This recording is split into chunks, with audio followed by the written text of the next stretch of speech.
Bonjour à tous. Soyez tous les bienvenus pour passer ce moment de culte ensemble en l'honneur de notre Seigneur et Sauveur Jésus-Christ et en présence de notre Dieu qui est parmi nous ce matin.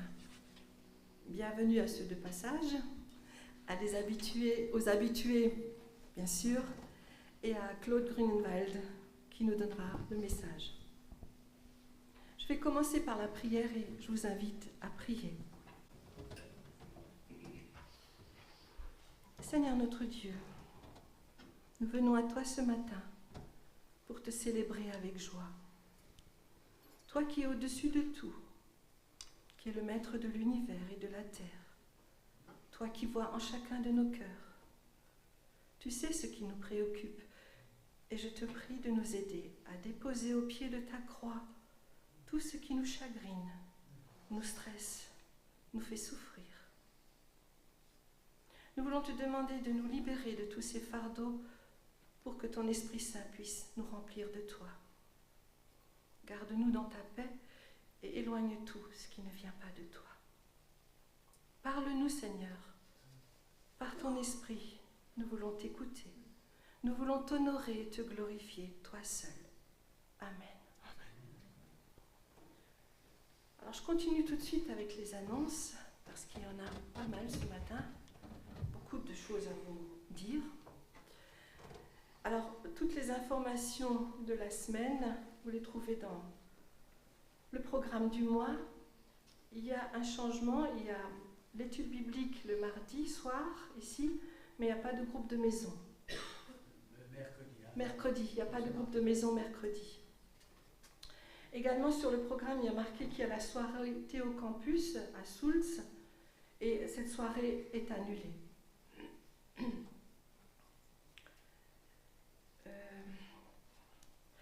L'association Torrent de Vie d'Alsace organise une soirée avec Philippe de Courroux le vendredi 22 mars à 20h à l'église évangélique de Brumat sur le thème de la pornographie et des abus. Une affiche se trouve dans l'entrée. Samedi prochain, le groupe de jeunes organise une soirée jeux de société. Il y a une feuille qui se trouve à l'entrée pour vous inscrire et pour également marquer ce que vous apportez comme jeu ou à grignoter. Ceux qui ne se sont pas inscrits et qui en dernière minute se décident à venir, il n'y a pas de souci. On peut venir. Le 1er avril, lundi de Pâques, à midi, il y a un repas en commun, une raclette en commun. Et une promenade l'après-midi si la météo le permet. On peut venir soit aussi pour le repas ou la promenade tout seul, ou les deux, selon le choix. Et il y a également une feuille dans l'entrée pour s'inscrire et pour les détails du repas. Alors j'arrive aux travaux.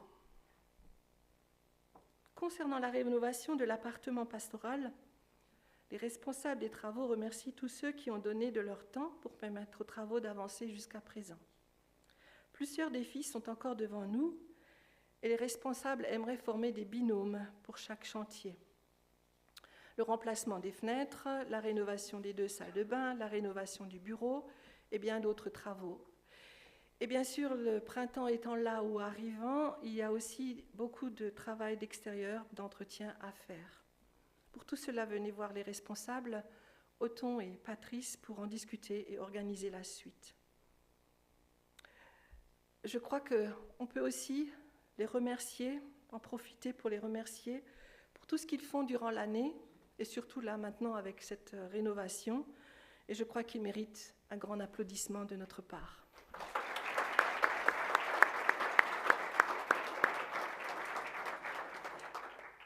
Je vais également en profiter, bien que je suis au remerciement, de remercier ceux qui ont fait les beaux décors de Pâques. Je crois que c'est Esther, mais je ne sais pas s'il y a encore d'autres, une équipe qui était avec elle. Ou, en tout cas, merci. Ou Mario, tu lui donneras les remerciements. Merci. Dans le journal Étincelle, que vous pouvez encore trouver dans l'entrée, Pascal Nippert nous a partagé un article concernant une chaîne de prière. 40 jours de prière pour le Laos. Nous allons voir une vidéo de témoignages et d'explications concernant cette chaîne de prière. Elisabeth, si tu veux bien la lancer, merci.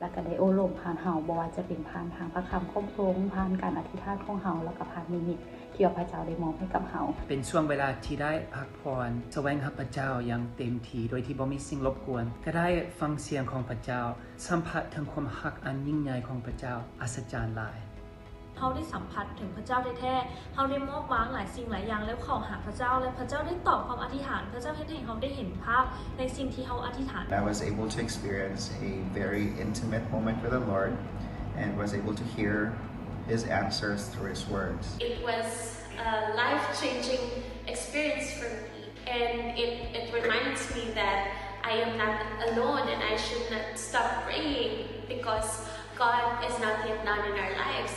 ฉะนั้นข้าพเจ้าขอเชิญชวนพี่น้องทั้งหลายมาร่วมกันอธิษฐานอย่างต่อเนื่องเป็นเวลา40วันเพื่อประเทศลาวผ่านพระคำสองข่าวบทที่7ข้อที่14หากประชาชนของเฮาผู้ที่พวกเขาเอิ้นกันโดยชื่อของเฮาท่อมหัวลงภาวนาอธิษฐานซอกหาหน้าเฮาพร้อมทางกลับใจใหม่และหันหนีจากความชั่วที่พวกเขากำลังเฮ็ดอยู่แล้วที่สวรรค์เขาก็จะฟังคำภาวนาอธิษฐานของพวกเขาให้อภัยการบาปของพวกเขาและเฮ็ดให้ดินแดนของพวกเขาเจริญรุ่งเรืองขึ้นพี่น้องสามารถมีส่วนในการอธิษฐาน40วันอย่างต่อเนื่องด้วยการลงทะเบียนผ่านลิงก์ที่เฮากำลังแปะไว้นี้พี่น้องสังเกตด้วยเวลาประเทศลาวหากพี่น้องสนใจในการที่จะได้ข้อมูลเพื่อแนะแนวการจัดบูธอธิษฐานร่วมกันกับกิจจักรของพี่น้องร่วมกับกลุ่มน้อยอยู่ที่กิจจักรของพี่น้องสามารถส่งอีเมลหากับพวกเขาได้และจะเป็นช่วงเวลาที่เขาจะได้นมัสการเป็นช่วงเวลาที่เขาจะได้ฟังเสียงของพระเจ้าร่วมกันและเป็นช่วงเวลาที่เขาจะได้ทรงสถิตอยู่กับองค์พระเจ้าเพราะเขาจะเริ่มอธิษฐานในวันที่22มีนาหาวันที่1พฤษภาคมปี2024แล้วพบกัน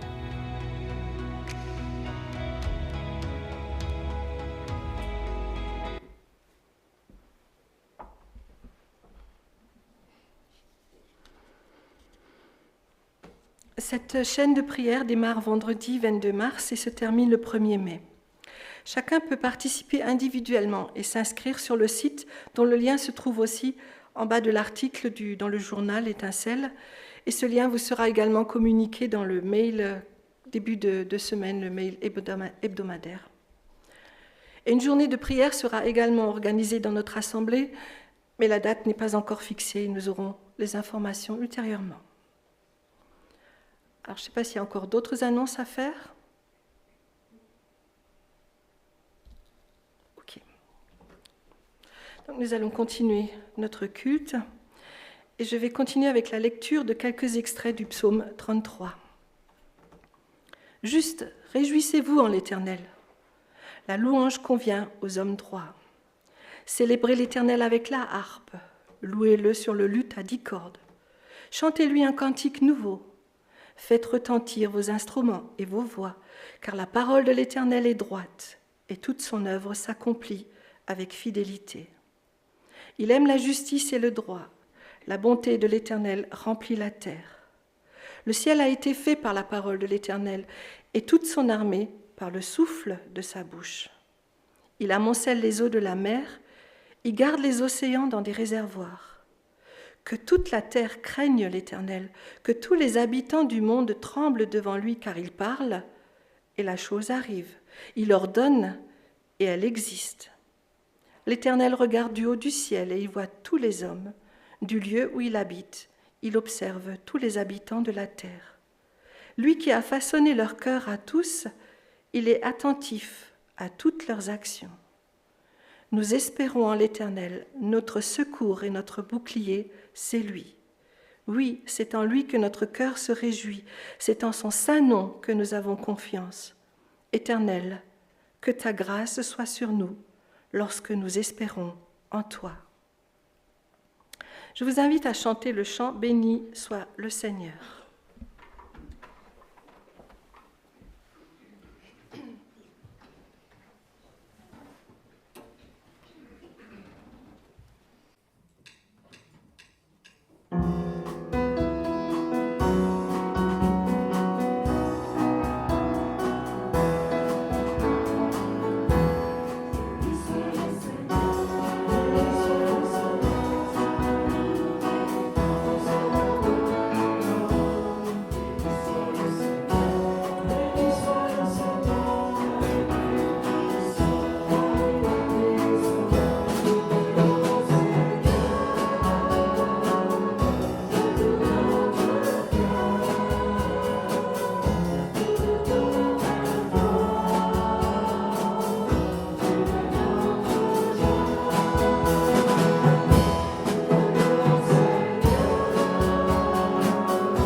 Est-ce que vous avez un verset préféré de la Bible ?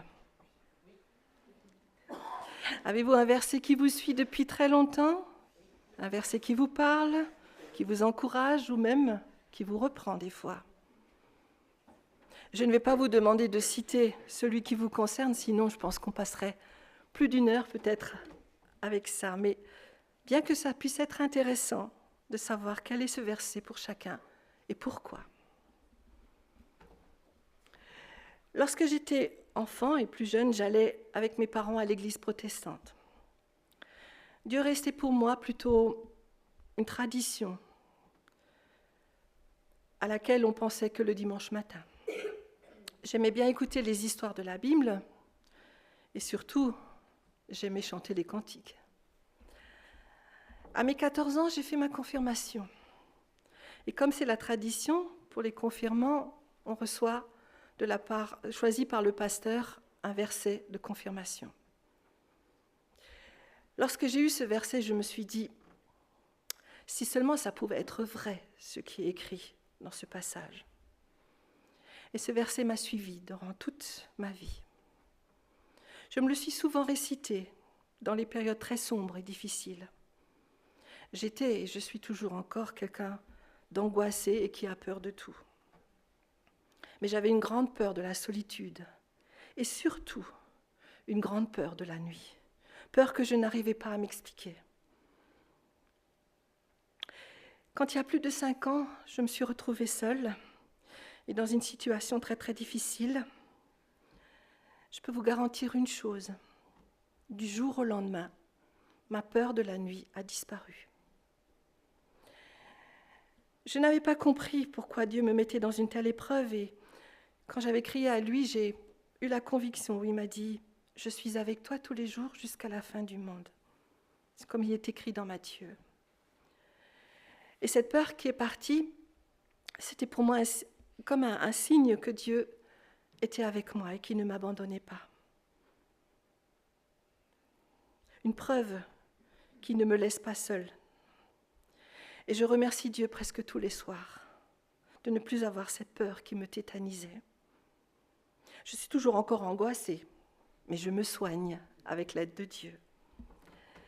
Je repense toujours et je me recite très souvent ce verset. Et vous allez me dire, tu vas enfin nous dire de quel verset il s'agit. Je pense que vous êtes curieux de savoir. Alors ce verset se trouve dans Ésaïe 41, le verset 10, où il est dit « Ne crains rien, car je suis avec toi. Ne promène pas de regards inquiets, car je suis ton Dieu. Je te fortifie, je viens à ton secours. Je te soutiens de ma droite triomphante. » Et ce verset, c'est Dieu qui parle. Dieu qui me dit « Ne crains rien ». Le Dieu de l'univers qui me dit « Je te fortifie, je viens à ton secours, je te soutiens de ma main triomphante. » Chacun d'entre nous peut trouver du réconfort, de la force à travers ce verset, parce que ce verset n'est pas que pour moi. Il est écrit dans la Bible, la parole de Dieu, et c'est une promesse qui compte pour tous. Si vous avez peur et si, comme moi, vous êtes angoissés, je vous invite à prendre pour vous aussi ce verset qui me suit depuis tellement d'années et qui me fait toujours autant, beaucoup de bien et qui me rassure toujours autant. Chantons ensemble « Mon seul abri, c'est toi ».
Dans la Bible, nous pouvons trouver beaucoup de versets qui peuvent nous rassurer et où Jésus nous dit « N'aie pas peur ».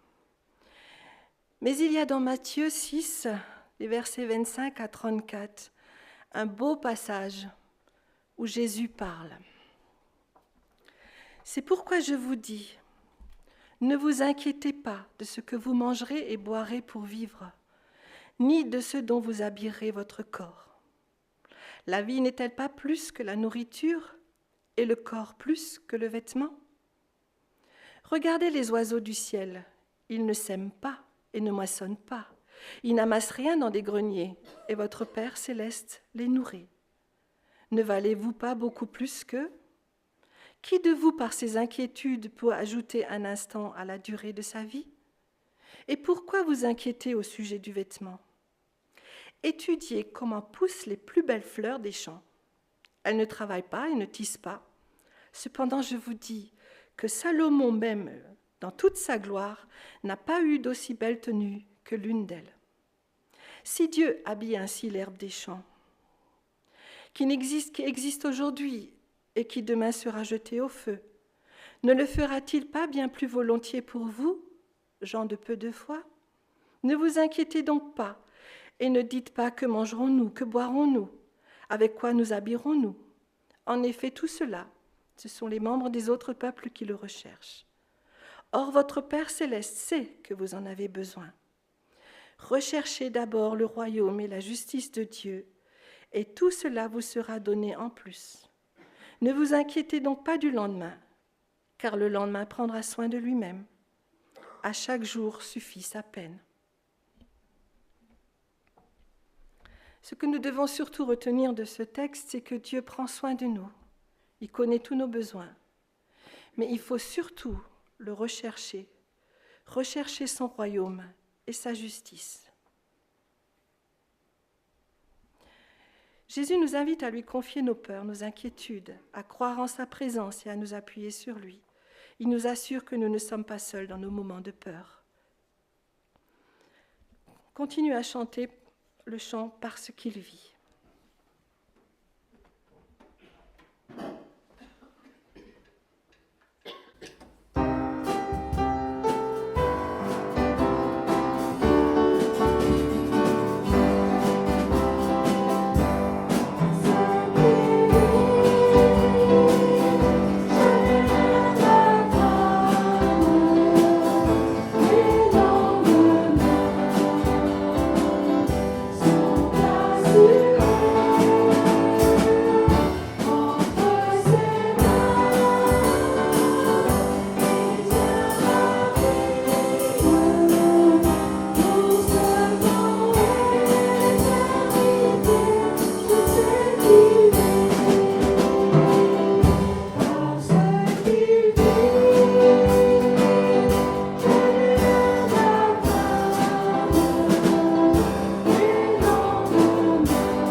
Alors les enfants, je pense qu'il y a prévu un groupe d'école du dimanche ce matin ? Oui. Donc les enfants peuvent partir avec le moniteur. Que Dieu vous bénisse et vous donne un beau moment ensemble en sa présence.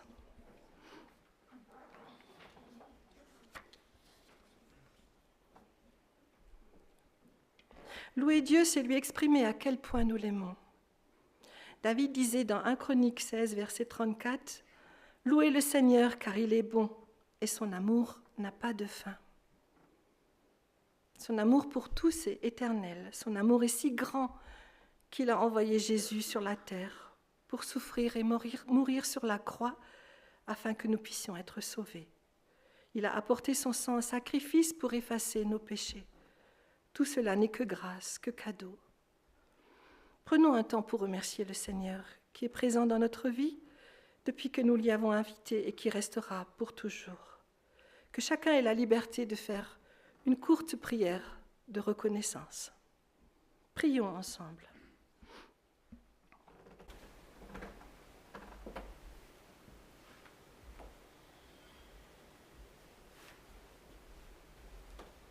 Seigneur, merci pour ta parole et merci pour ta présence parmi nous.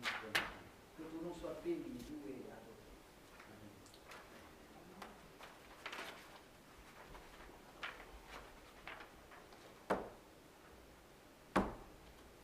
Merci Seigneur Jésus parce que tu es notre intercesseur permanent auprès du Père. Merci Seigneur pour ce temps particulier ce matin en ta présence. Ce temps mis à part, loin de toute occupation, loin de toute préoccupation. Merci Seigneur pour ta présence au milieu de nous. Amen. Amen.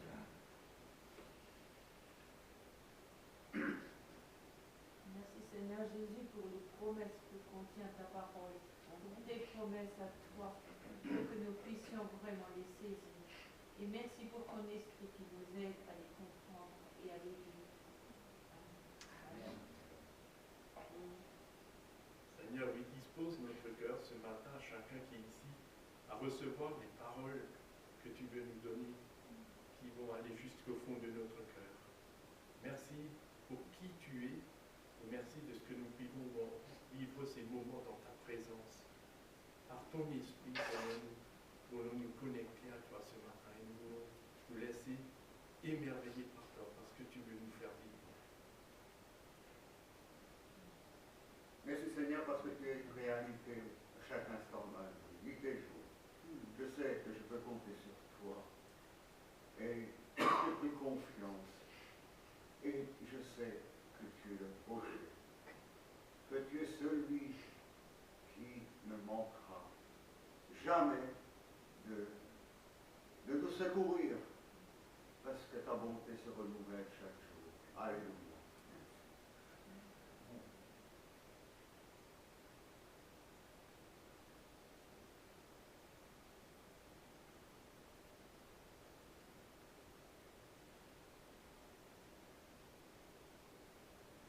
Seigneur, je veux simplement te dire merci de cette partie de ma vie. Merci d'être venu me chercher l'amour. Merci pour ton amour si grand et qui grandit pour ma vie chaque jour.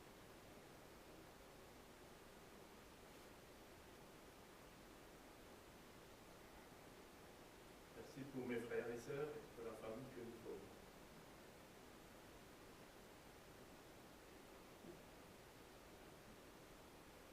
Merci Seigneur pour ta patience. Je suis si faible, je suis si imparfaite. Et toi Seigneur, tu es patient. Et tu es toujours là pour pardonner, pour reprendre la route avec moi. Je te remercie Seigneur pour ton infinie patience.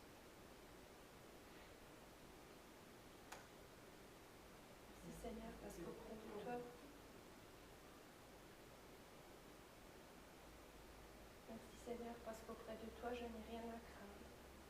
Merci Seigneur parce que, quelles que soient les circonstances qu'on peut vivre, tu es toujours avec nous et tu nous accordes la force. Nous voulons te louer, t'adorer, te rendre gloire.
Merci Seigneur pour ta fidélité.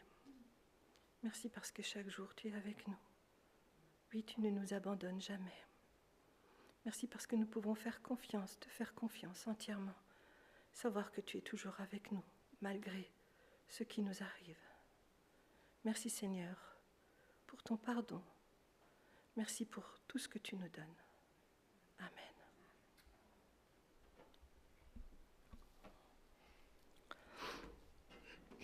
Nous allons continuer dans la louange. Et je vais vous lire dans 1 Chronique 29, versets 11 à 13, la prière de louange de David. À l'Éternel soit la grandeur, la puissance et la splendeur, l'éternité et la gloire, car tout ce qui est dans le ciel et sur la terre t'appartient. À toi, Éternel, sont le règne et l'autorité suprême. C'est de toi que viennent la richesse et l'honneur. C'est toi qui domines sur tout. C'est dans ta main que sont la force et la puissance. Et c'est ta main qui a le pouvoir de tout agrandir et de tout fortifier. Maintenant, notre Dieu, nous te louons et nous célébrons ton nom glorieux. Allons continuer à louer notre Dieu avec les 3 prochains chants.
J'invite Claude, je te laisse la place.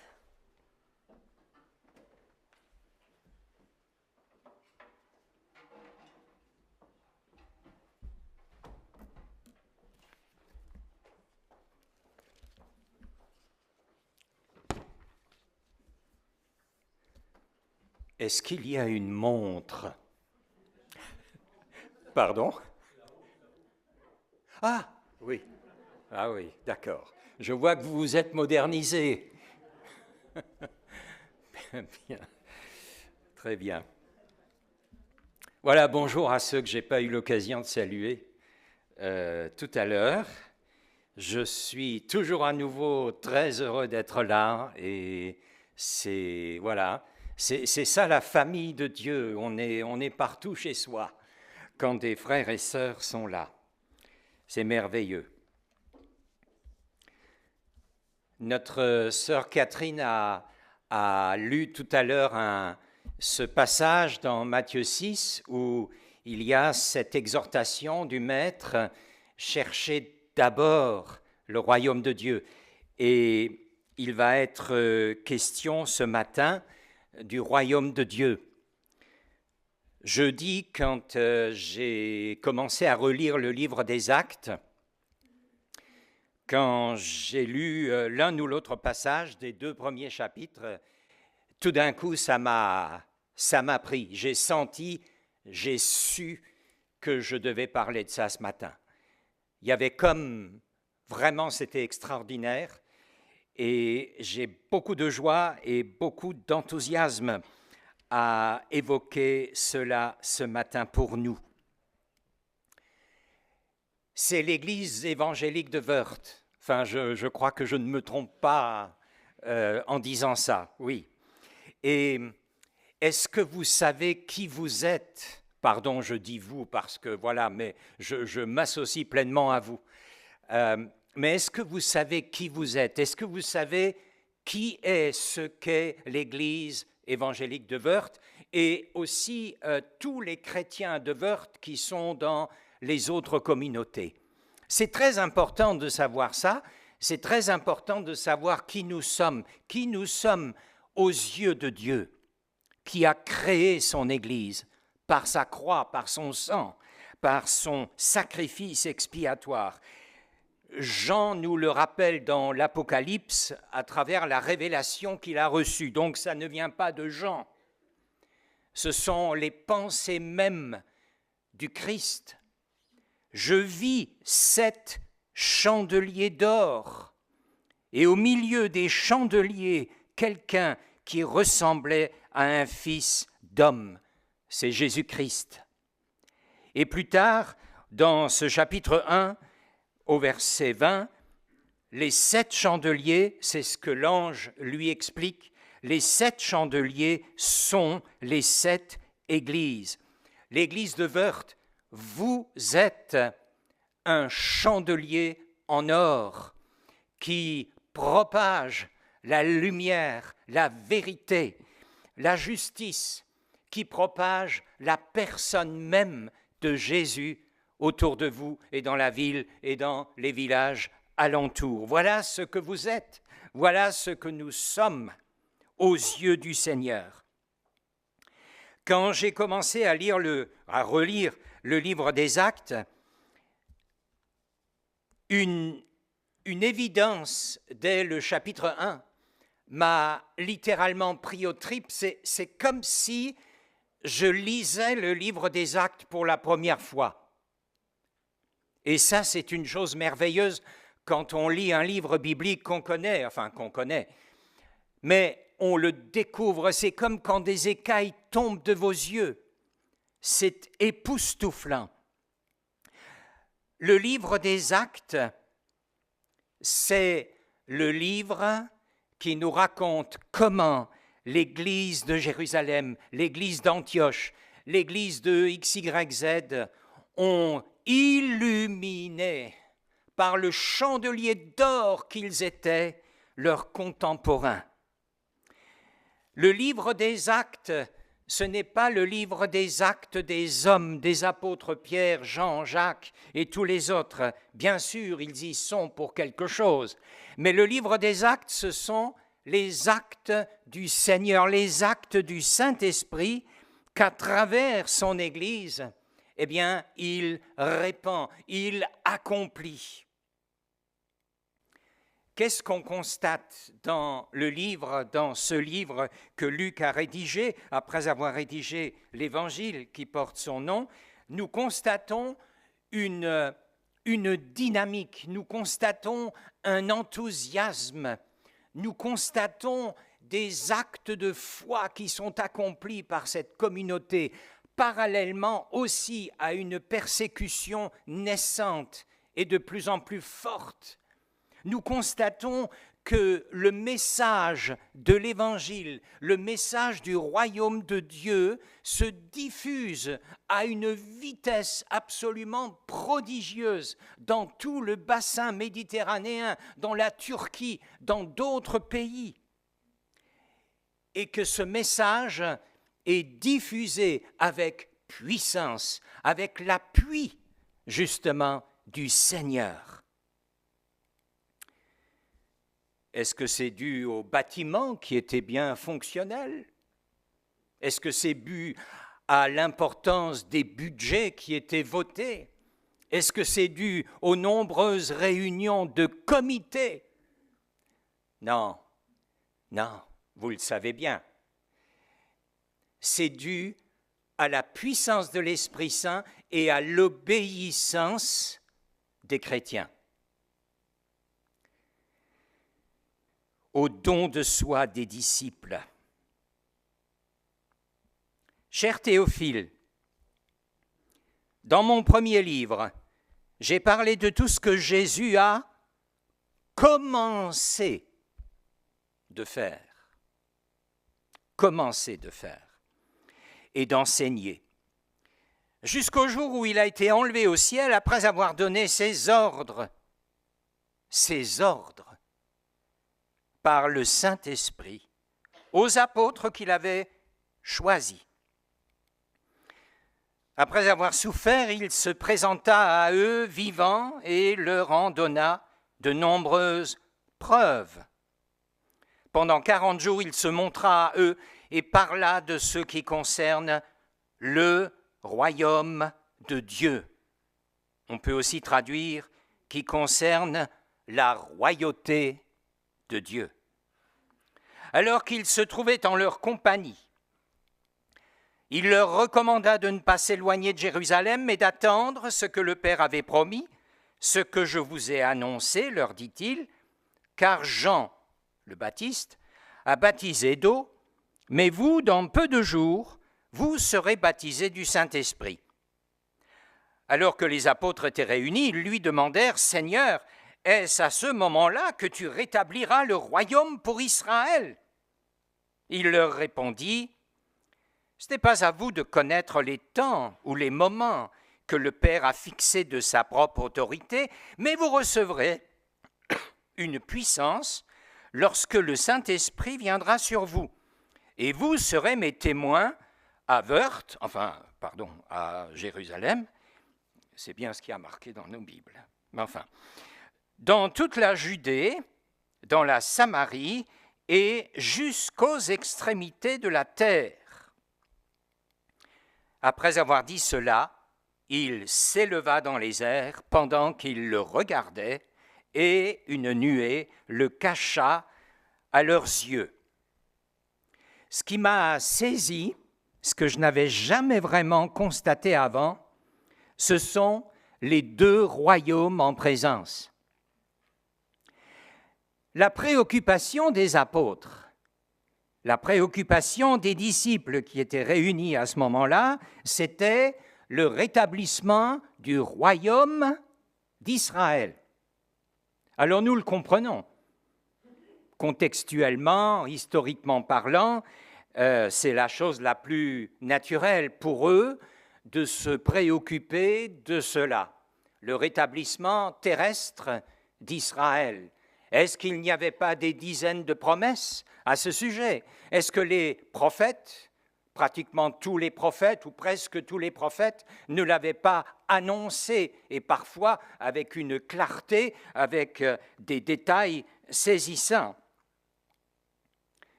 Quand on poursuit et qu'on arrive à aujourd'hui, ou depuis quelques années, ceux qu'on appelle les sionistes en Israël sont fermement attachés à cette idée de rétablissement du royaume d'Israël.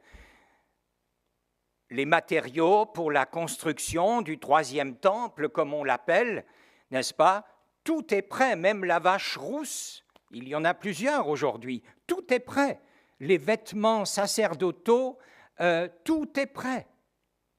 Et donc, les orthodoxes purs et durs attendent que ça se réalise et sont prêts à la construction.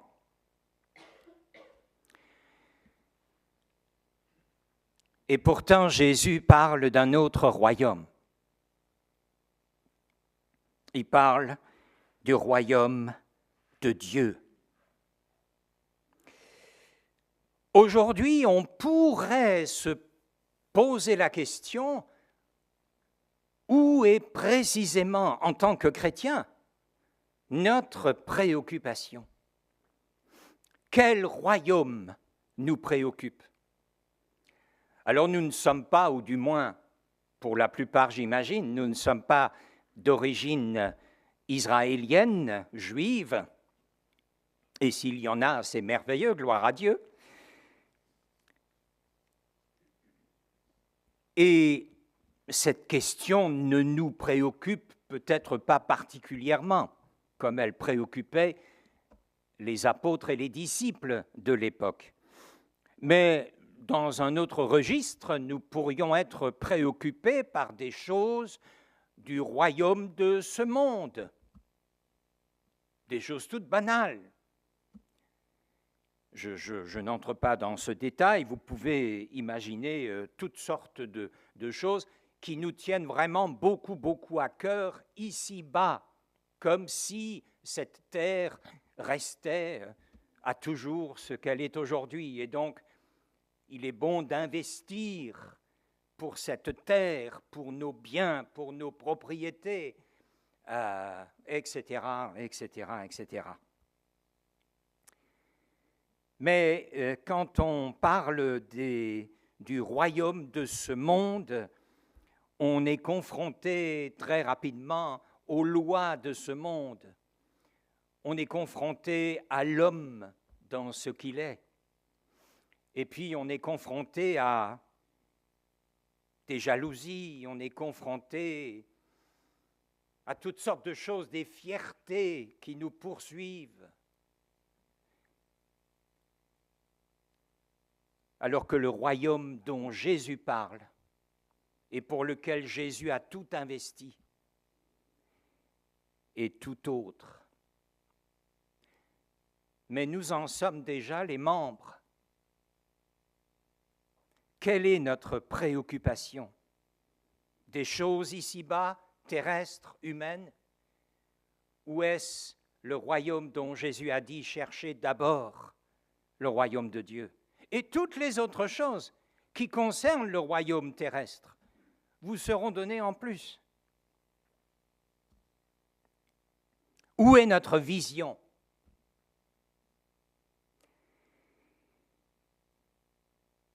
Pourquoi la communauté de Wörth est-elle là?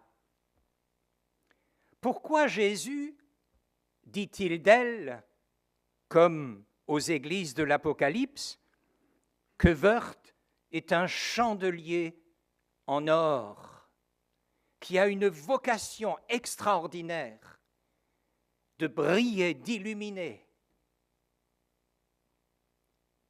Est-ce que vous vous posez de temps en temps cette question? Est-ce que l'Église est vue comme le corps du Christ, vivant, dynamique, vivifiant autour de lui, ou est-ce qu'il est vu comme, pardon de le dire comme ça, de beaux bâtiments bien fonctionnels, une organisation de plus en plus huilée, où tout va bien, où les choses se passent bien, où les gens sont intéressés par les programmes attractifs qui peuvent s'y dérouler? Est-ce qu'il s'agit de faire fonctionner une association, une organisation? Oui, bien sûr, tout ça, ça fait partie, bien sûr. Mais est-ce que ça s'arrête là? Est-ce que nous voyons le royaume dont Jésus parle? Est-ce que nous allons vers un investissement de nos vies pour ce royaume?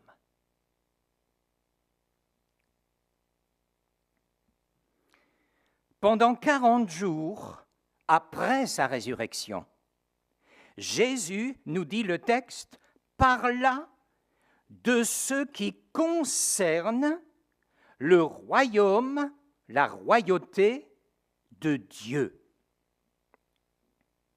Alors, comme à mon habitude, j'aime bien examiner le texte sous ses différentes coutures, donc le texte original, et voilà, j'en profite pour apporter quelques éléments qui me semblent être intéressants et qu'on ne voit pas forcément dans le texte courant que nous lisons. On pourrait à première vue croire, Jésus parla de ce qui concerne le royaume de Dieu. Bon, voilà, on comprend, hein. Il y a deux mots intéressants dans cette phrase. Il y a le mot « parler ». Parler, je sais ce que ça veut dire, enfin, voilà. Mais là, c'est un mot un peu spécial qui signifie deux choses particulières, qui signifient d'une part rassembler, énumérer et détailler, redire. Ça veut dire que Jésus redit ici, résume ici encore une énième fois ce qu'il a enseigné aux disciples durant les 3 années de ministère. Il parle du royaume de Dieu et il en résume le sens, la signification. Ce qui doit entrer dans leur cœur, ce qui doit remuer leurs entrailles. Il le répète et le répète et le répète. Le royaume de Dieu, non pas un royaume d'ici-bas, non pas des préoccupations purement humaines, terrestres. Le royaume de Dieu, on verra tout à l'heure ce que c'est, le royaume de Dieu. Et un deuxième sens de ce verbe « parler », c'est qu'en grec, ce verbe signifie littéralement « ordonner ». C'est-à-dire que ces études bibliques qui devaient être passionnantes pendant 40 jours après sa résurrection, les études bibliques ne sont pas juste un loisir passionnant durant lequel le Seigneur leur rappelle un certain nombre de choses. Oh oui, c'est fantastique. L'étude biblique du Seigneur était destinée à être pratiquée. C'était un ordre, c'était un commandement, une prescription à laquelle les disciples, s'ils voulaient voir s'étendre le règne de Dieu, et non pas une organisation terrestre, eh bien, s'ils voulaient le voir, il fallait l'appliquer et le prendre à cœur. Et le deuxième verbe, c'est « il parla de ce qui concerne le royaume ». Et c'est extraordinaire parce que ce verbe, on peut le traduire littéralement par « en vue d'eux ». C'est-à-dire qu'en leur parlant du royaume de Dieu, il les emmène dans sa vision à lui, dans son projet à lui. Et le projet et la vision du Christ, c'est que le royaume de Dieu s'établisse dans les cœurs bien sûr, comme il va l'expliquer et comme il l'a souvent dit dans les évangiles. Aujourd'hui, on parle beaucoup de projet d'Église. Vous avez entendu cette expression. Je suis personnellement toujours un peu dubitatif par rapport à cette expression. Le projet d'Église, il est là, clair, précis. Et le projet d'Église, c'est justement le royaume de Dieu, qui concerne, qui est en vue du royaume. Il a été élevé au ciel après avoir, nous dit le verset 2, donné ses ordres par le Saint-Esprit aux apôtres.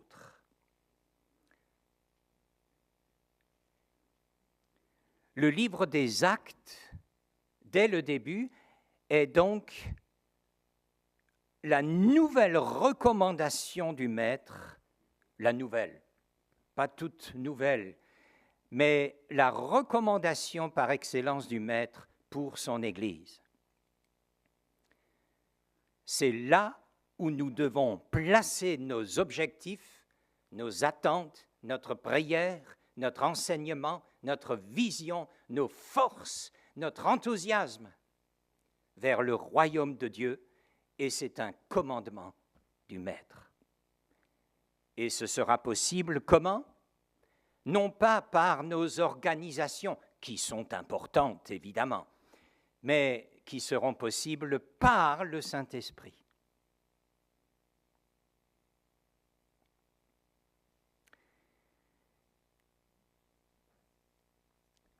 Pendant 3 ans, Jésus avait manifesté le royaume de Dieu.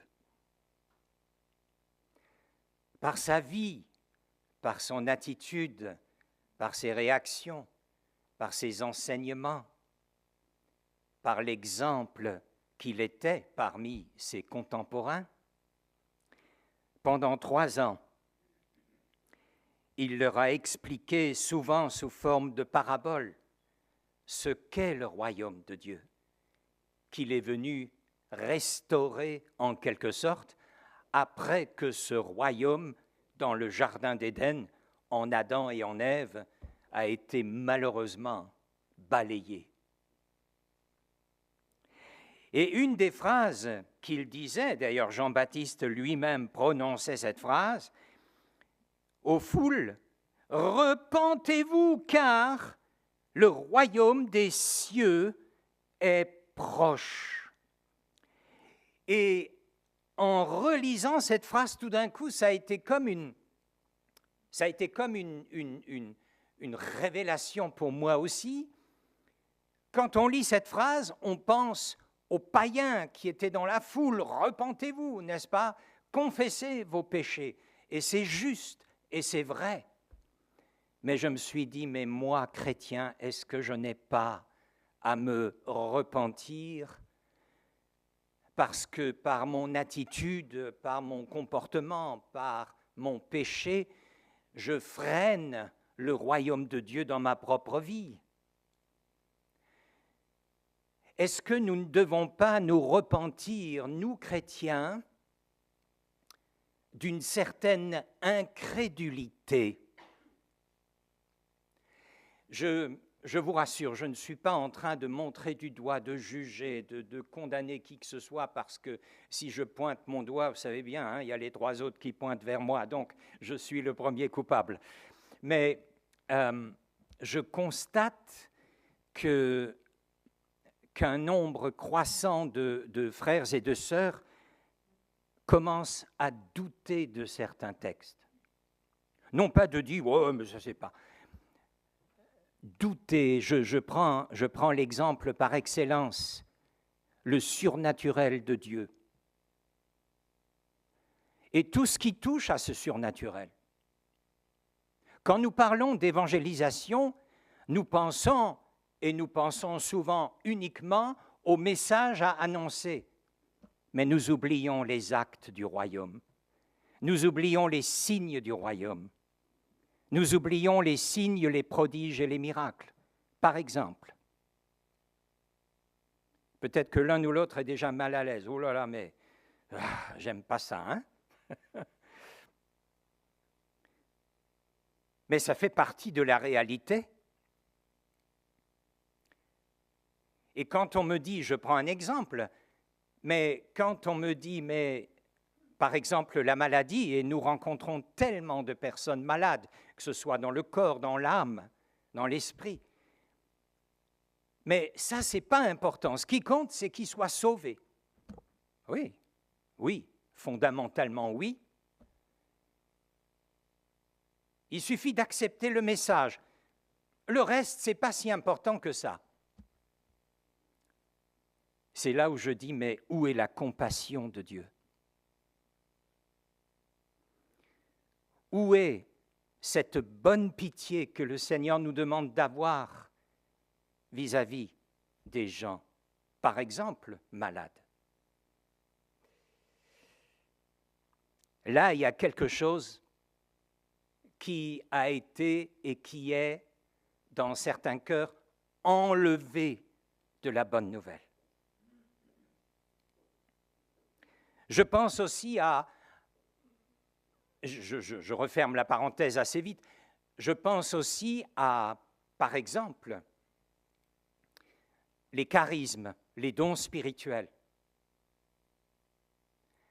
Quelque chose qui fait peur, quelque chose dont on se méfie, quelque chose dont on dit « ouf, parlez pas trop de ces choses, hein, il y a tellement de déviations, il y a tellement de faux enseignements. » Voilà.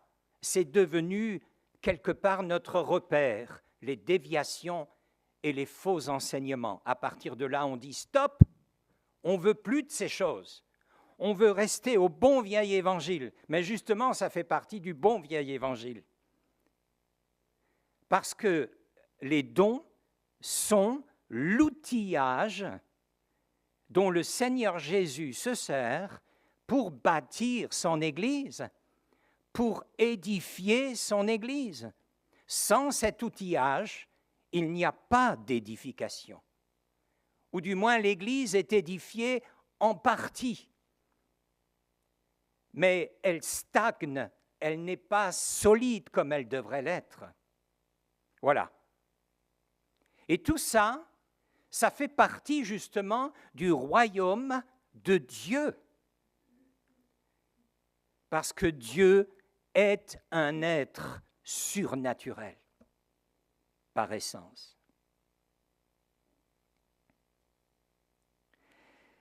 Je dis au passage que j'étais moi-même extrêmement sceptique il y a des années. J'étais moi-même dans une méfiance. Je crois qu'on ne pouvait pas être plus méfiant que moi par rapport à certaines choses, parce que j'avais assisté à des déviations malheureuses qui ont fait tant de mal.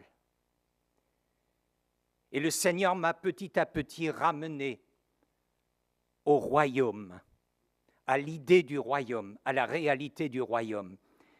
Et j'ai recommencé à lire toute la parole de Dieu. Et j'y ai pleinement adhéré depuis. Et c'est merveilleux. C'est merveilleux.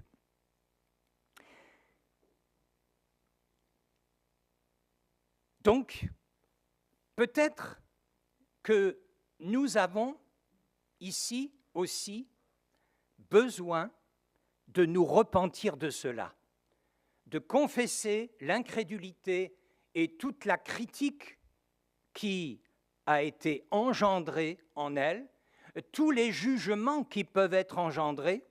Ah, les pentecôtistes, oh, les charismatiques, oh, cela, non, non, je préfère rester dans mon petit coin bien douillet, où les choses sont claires, où on ne parle pas de ces choses-là.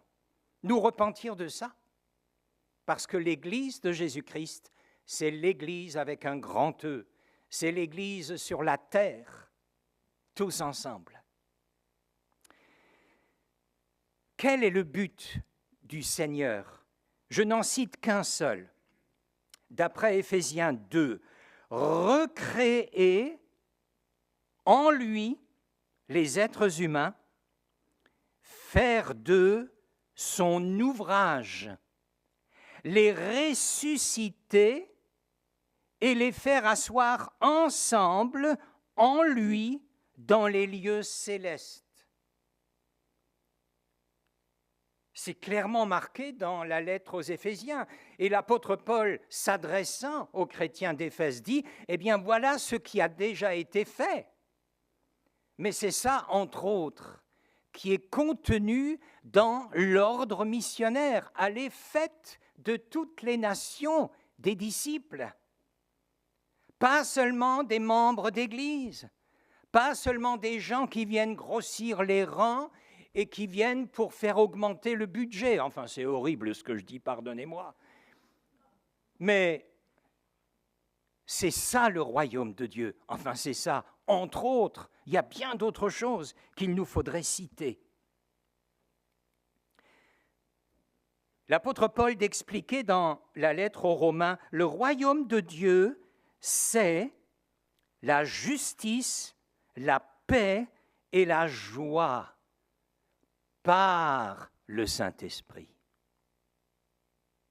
La justice, c'est vivre une vie juste qui correspond à la justice divine. Nous n'y arriverons malheureusement jamais dans la pleine maturité, dans la perfection, mais c'est le but que nous devons nous fixer pour plaire à Dieu, pour le réjouir. La paix. Nous avons tellement besoin de paix. La paix à différents niveaux, ça mériterait tout un message. Et la joie par le Saint-Esprit, parce que l'Esprit de Dieu, l'un des fruits de l'Esprit, c'est la joie. L'un des fruits de l'Esprit, c'est la paix. Et bien sûr, la justice, on la retrouve partout, dans l'action du Saint-Esprit. Je voudrais juste préciser une chose, si je reviens en arrière, parce que le Saint-Esprit donne à l'Église, parce que Christ donne à l'Église, donc ce que la Bible appelle les charismata, que nous traduisons par les charismes ou les dons spirituels, juste ça, mais ça rentre dans le cadre de la justice, de la paix, de la joie. Charisma vient de charis. Et charis, c'est le mot à partir duquel on traduit grâce, la grâce de Dieu, la charis de Dieu. Nous sommes tous des charismatiques parce que nous vivons tous de la grâce. Hein. Et le mot charis signifie littéralement quelque chose qui est bienveillant et quelque chose qui procure la joie. C'est ça les dons, c'est ça l'outillage que le Seigneur donne à son Église. C'est un outillage qui, lorsqu'on le laisse travailler, lorsqu'on laisse agir le Saint-Esprit, eh bien ça provoque la joie. C'est bienveillant, c'est bienfaisant. Et nous aurions peur et nous laissons le diable continuer à nous tromper en nous faisant croire que c'est mauvais. Oh, frères et sœurs, il est temps que nous visions le royaume de Dieu. Jésus a aussi dit que le royaume de Dieu, ce n'est pas quelque chose de visible, de physique, de géographique. Mais il a dit, le royaume de Dieu est en vous, au-dedans de vous. Le royaume de Dieu est dans notre cœur. Et si tu as reçu Jésus-Christ comme ton Sauveur et comme ton Seigneur, depuis peu ou depuis longtemps, peu importe, le royaume de Dieu est en toi parce que l'Esprit de Dieu vit en toi. L'Esprit vient avec le royaume, avec le règne qui a besoin de s'étendre petit à petit. Et c'est ce que la Bible appelle la sanctification. Le royaume de Dieu ne consiste pas, écrira Paul aux Corinthiens, chapitre 4, verset 20, le royaume de Dieu ne consiste pas en paroles. C'est vrai qu'il y avait beaucoup de discuteurs ou de discutailleurs au temps de Paul qui mettaient en question son ministère, n'est-ce pas? Surtout à Corinthe, il avait des adversaires assez tenaces, qui parlaient beaucoup, mais dont on ne voyait pas beaucoup de fruits dans leur vie. Alors, dans ce contexte, le royaume de Dieu ne consiste pas en paroles, mais en puissance. En acte, c'est vrai, mais en acte inspiré et produit et accompli par le roi qui nous habite, par l'Esprit Saint, et qui viennent droit du royaume. Et permettez-moi juste d'insister sur ce mot puissance qu'on retrouve tellement de fois dans le Nouveau Testament et qui est le même que Jésus a employé lorsqu'il dit « Vous recevrez une puissance, celle du Saint-Esprit ». Puissance, c'est le mot dynamis en grec, qui a donné dynamite. Dynamis. Et c'est extraordinaire ce que ce mot, à l'époque, dans la société grecque, signifie. Il signifie force, bien sûr, il signifie moyens et ressources. Et dans le contexte, ce sont des moyens et des ressources qui ne sont pas humains, qui ne sont pas de nature terrestre, mais ils viennent du royaume, ils viennent du roi des rois, ils viennent de l'esprit de sainteté. Dynamis, c'est la faculté de pouvoir ce qui est au-delà du possible. C'est la force qui est au-dessus des forces connues. C'est une action miraculeuse qui vient de Dieu. C'est aussi un remède efficace dans la souffrance. Eh bien, cette dynamis, nous l'avons reçue, chacun, tous, quand le Saint-Esprit est venu faire sa demeure en nous.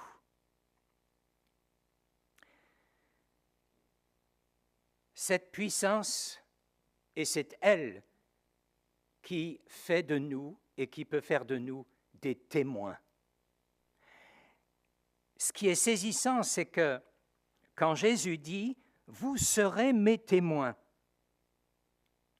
c'est comme ça que le royaume de Dieu vient, et vient dans les cœurs, et transforme la société, n'est-ce pas? C'est que quand le Seigneur dit « Vous serez mes témoins »,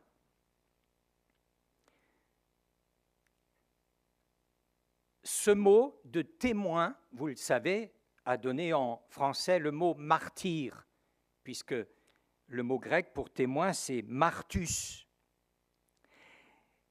Et littéralement, être témoin, d'après Martus, ça signifie attester les paroles qui ont été dites. Et dans cette notion d'attestation, qu'on peut mettre en parallèle aussi avec la notion de preuve. Martus, c'est un mot qui était souvent employé dans les tribunaux, n'est-ce pas?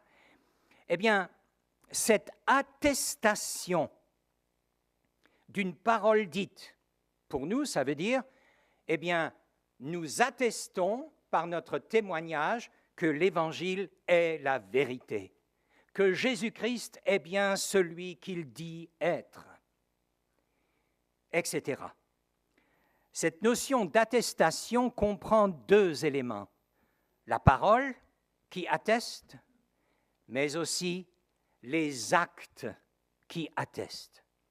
Et c'est comme ça que Jésus a envoyé ses disciples, que ce soit les 12, les 70 et plus tard l'Église. une attestation de l'Évangile par l'annonce, par la prédication, et ça se passe dans les discussions, dans des entretiens, annoncer l'Évangile de Jésus-Christ et manifester les signes du royaume. Et c'est là où Jésus dit, eh bien, guérissez les malades, ressuscitez les morts, purifiez les lépreux, chassez les démons. Vous avez reçu gratuitement, donnez gratuitement. Mais les deux vont ensemble. Et c'est absolument ce que nous devons croire à nouveau, recevoir à nouveau et donner au monde à nouveau. Il y a tellement d'endroits où il n'y a pas d'école biblique, il n'y a pas même un enseignement qui fait que des hommes et des femmes deviennent des pasteurs attitrés, j'en passe. Les chrétiens sont tous simples et dans cette simplicité, ils ont une foi de petit enfant et avec cette foi de petit enfant, ils obéissent, ils ont compris et ils vont parler d'une manière très simple de l'Évangile aux autres et des miracles se produisent qui attestent que le message est vrai. Et ça se passe dans une simplicité pour nous déconcertante. Il nous faut retrouver cela.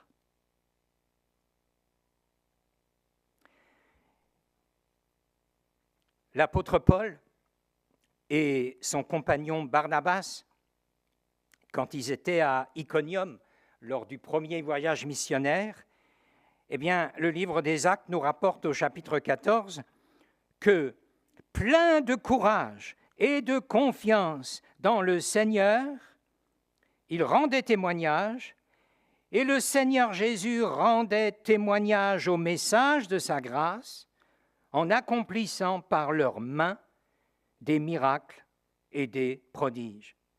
Et rien, ni dans le livre des Actes, ni dans les épîtres qui viennent, ne disent que le Seigneur Jésus a changé sa façon de faire pour édifier, pour construire son Église. Mais c'est nous qui avons changé.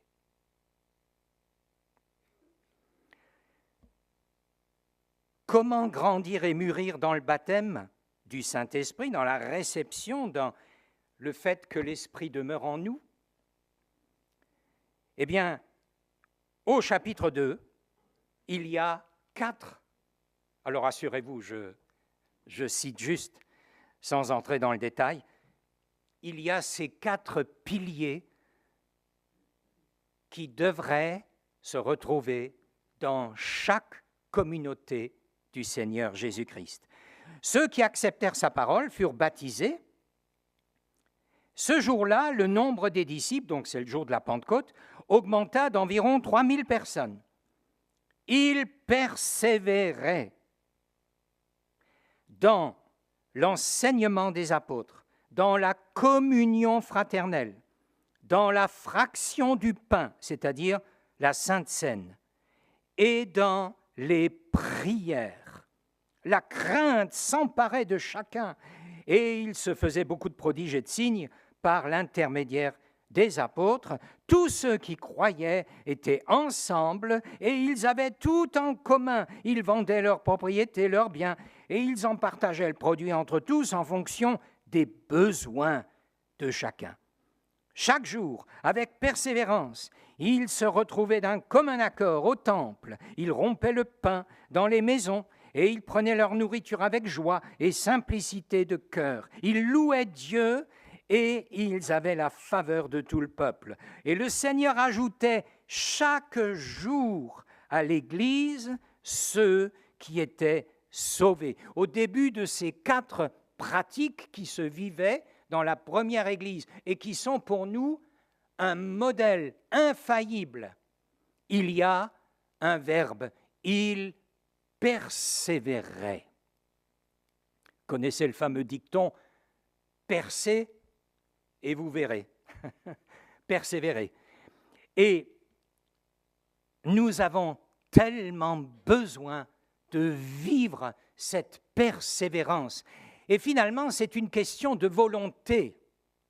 Et comme l'Esprit du Seigneur, qui apporte avec lui en nous la vision du royaume de Dieu, appuyé par la parole du Seigneur, qui est toute la vérité, eh bien, le Saint-Esprit, en nous apportant, en nous gardant, en nous maintenant dans la vision du règne de Dieu, de son royaume, il nous donne le vouloir et le faire.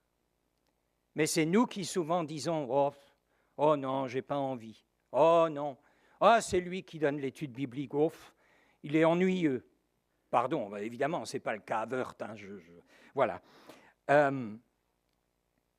Il persévérait. Figurez-vous que ce verbe « persévérer » signifie d'abord être disponible. Ils se rendaient disponibles. Le royaume de Dieu, c'était leur priorité. Alors il va y avoir des exceptions, Ananias et Saphira, Simon le magicien, on a des exemples, et il y en a certainement beaucoup plus, mais quand même, c'était la force du début. Persévérer, ça signifie s'appliquer à quelque chose, rester fermement attaché à quelque chose. Et ça signifie aussi être sous les ordres de quelqu'un. On retrouve la notion d'ordre que le livre des Actes développe dès le début. Il a donné ses ordres par l'Esprit. Et maintenant, l'Église étant sous ses ordres, mais les ordres qui viennent d'un maître merveilleux, tellement aimant, miséricordieux, compatissant, qui nous tient dans ses bras, est-ce qu'il ne fait pas bon de lui obéir? Bien sûr que si. Eh bien, l'enseignement, l'étude de la parole, et j'ai souvent vécu comme vous aussi, lorsque nous sommes dans l'étude de la parole, dans la méditation de la parole, c'est là où Dieu parle. C'est là où Dieu parle souvent à titre personnel. La communion fraternelle, où justement, avec l'outillage que le Seigneur nous donne, nous pouvons nous édifier les uns les autres, nous pouvons nous consoler, nous encourager, voir des choses tout d'un coup que l'Esprit révèle, la dire à celui qui en a besoin, et ce quelqu'un va être encouragé, va être exhorté, va retrouver, n'est-ce pas, une vie, peut-être une discipline qu'il a lâchée et qu'il a besoin de retrouver pour bénéficier des bénédictions du royaume de Dieu, etc. Il y a tellement de choses. La Sainte Seine. Au début, on la prenait chaque jour. Ensuite, une fois par semaine. Est-ce que nous arrivons à la prendre une fois par semaine? Que représente la Sainte Seine pour nous? Que représente le repas du Seigneur où il annonce, où nous annonçons en le prenant, sa mort, sa résurrection, jusqu'à ce qu'il revienne? La Sainte Seine est une force si nous avons le cœur braqué vers le royaume. Il y a tellement de bénédictions dans la Sainte Seine. Et puis les prières. Catherine, dans ce qu'elle disait, nous a rendus attentifs à un moment donné au fait que, eh bien, c'est dans la prière aussi que le Seigneur parle, que le Seigneur nous donne une parole. Une fois, je termine par cette anecdote, j'étais vraiment dans l'abîme. Alors ce n'était pas un contexte de prière dans l'Église, mais c'était un contexte de prière personnelle. Je ne savais plus comment continuer. J'étais vraiment découragé. Et c'était il y a quelques années. Je suis sorti de la maison parce que j'avais besoin de crier. Enfin, crier, bon, on s'entend, hein, pas crier dans le sens d'ameuter le quartier, ou de faire le 18 aux gens ou le 17. J'avais besoin d'être seul et j'avais besoin que ça sorte de mes poumons. Vous connaissez ça, hein, vous l'avez tous vécu. Alors j'ai quitté la maison et puis là où nous habitions, à l'époque, il y avait un chemin de terre et il y avait les champs. Donc, garantie, j'étais seul. Et j'ai crié. Bon, en criant, j'ai dit mon désespoir. Simplement, c'était dans cette idée-là, tu sors maintenant, voilà. Figurez-vous que j'ai entendu en esprit clairement. C'était juste une phrase, mais j'ai immédiatement compris que c'était le Seigneur. J'ai entendu distinctement les mots. Et dans ce que je criais, j'exprimais en quelque sorte mon problème. Immédiatement, j'entends la réponse. Et le temps de réaliser, je dis, mais Seigneur, mais oh là là, mais c'est incroyable. C'est incroyable. Et suite à cette réponse, je me suis immédiatement calmé. Il y a eu comme, je ne sais pas comment dire, hein, voilà, ceux qui le vivent, qui l'ont vécu, savent, une paix est venue, mais ce n'était pas encore la réponse à tout mon problème. Alors, j'ai parlé une deuxième fois et j'ai exprimé encore plus dans le détail. À peine dit, immédiatement, je reçois une réponse. Une phrase distincte où j'entends chaque mot, pas extérieurement, mais en moi. Seigneur, mais c'est incroyable, c'est incroyable. Et c'était une réponse précise sur ce que je devais faire. Et j'ai parlé une troisième fois. Et la troisième fois, c'était le silence, plus rien. Et là, j'ai compris que le Seigneur me disait, « Claude, j'ai répondu à ta question. Fais ce que je t'ai dit. » Ok.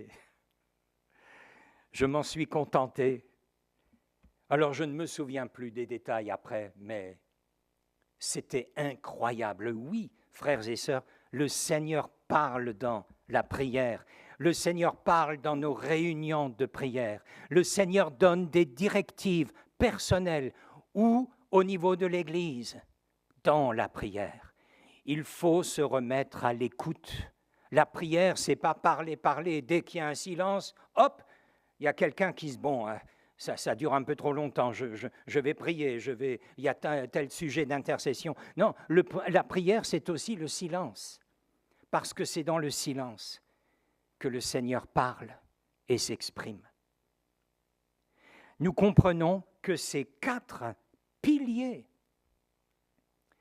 sont tellement essentiels.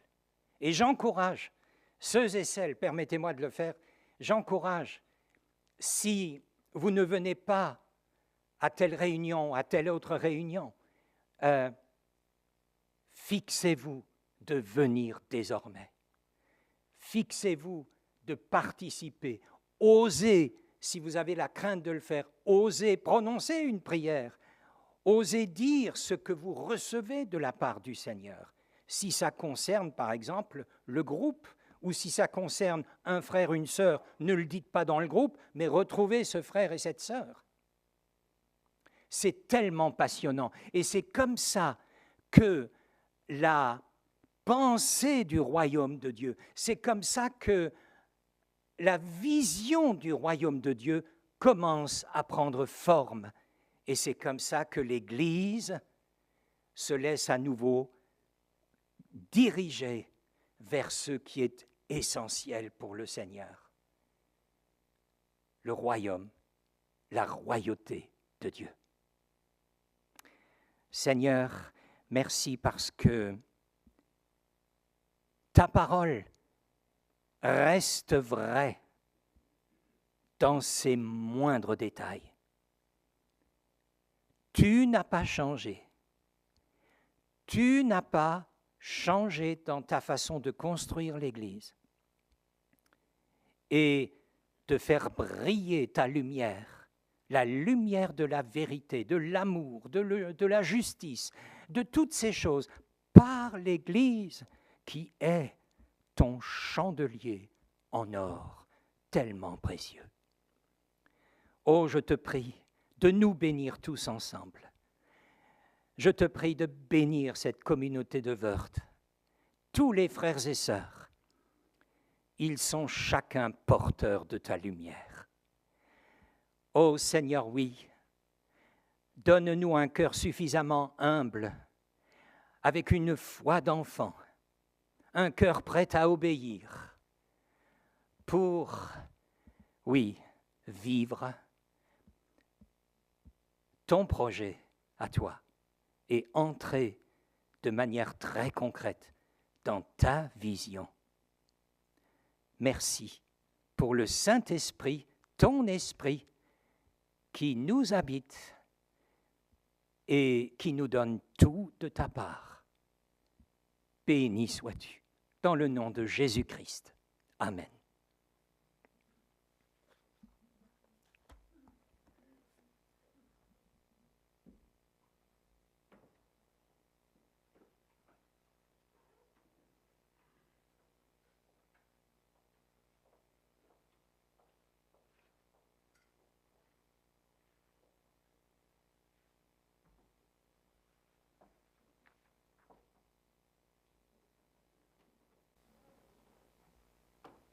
Merci Claude pour tes paroles d'exhortation, pour ton message.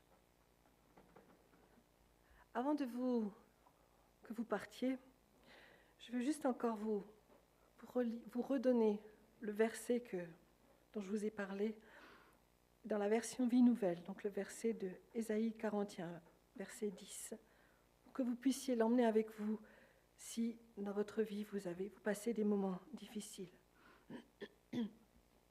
N'aie pas peur, car je suis moi-même avec toi, dit le Seigneur.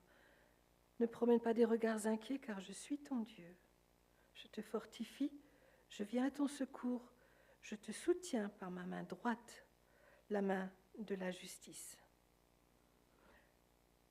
Et nous allons terminer par un chant qui nous dit « Rien n'est impossible à mon Dieu » et que ce chant puisse vous accompagner durant toute cette semaine.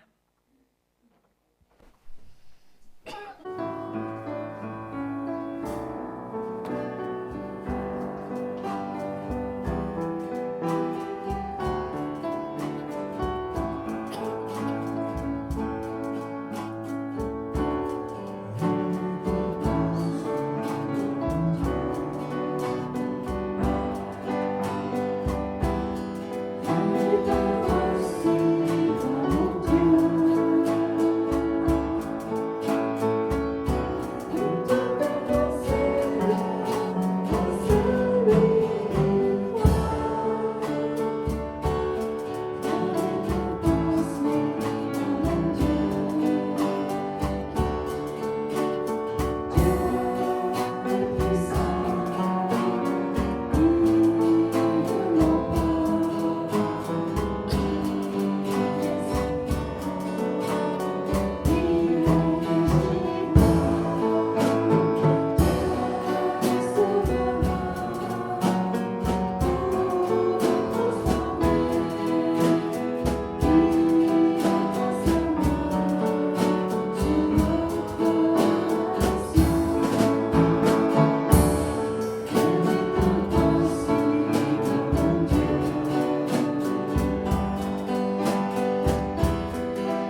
Alors, je vous souhaite à tous un bon dimanche et une bonne semaine. Soyez bénis.